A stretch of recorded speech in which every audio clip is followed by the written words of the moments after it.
माझं नाव विजय पवार आहे।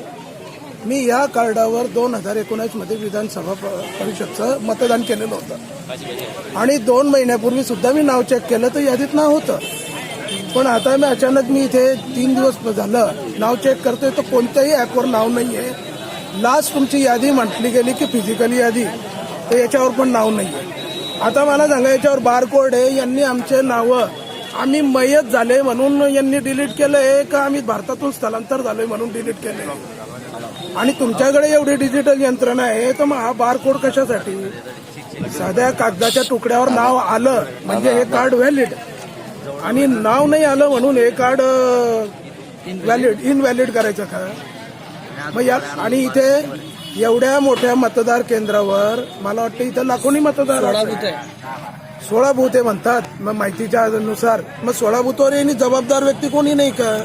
तुमच्याकडे काही स्कॅनर वगैरे नाही का? बारकोड कशासाठी दिलेला आहे? या बारकोडवर तुम्ही स्कॅन केलं तर तुम्हाला कळेल आमचा डाटा, आणि असेल तर तुम्ही इमिजिएट यादी तयार करा। 10 मिनिटात यादी तयार होते, बोला आमच्यासारख्या गाळ झालेलं कार्डची। पण तुमच्यामध्ये तेवढी क्षमता आहे का? तुमची मानसिकता आहे का?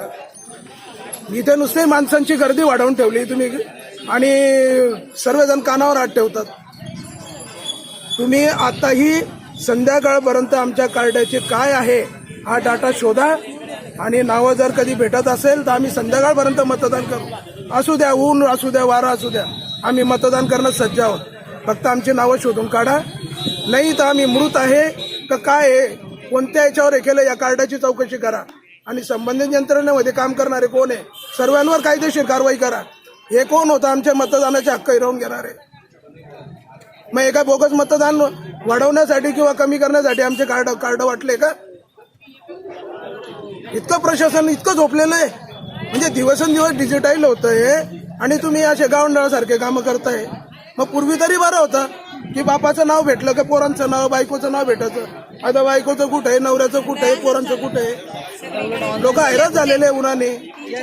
याच्यावर योग्य ती कारवाई व्हायला पाहिजे। आम्ही माहितीच्या अधिकाराखाली याचा पाठपुरावा करू, माहितीच्या अधिकारी निवडणूक आयोगापर्यंत जाऊ, नाही तर मग कोर्टामध्ये आम्ही जनहित याचिका दाखल करू आणि संबंधितावर कारवाई करण्यास भाग पाडू। मी स्वतः जनहित याचिकामध्ये पब्लिक इंटरेस्ट लिटिगेशन मध्ये मी स्वतः पार्टी इन पर्सन याचा पाठपुरावा करेन।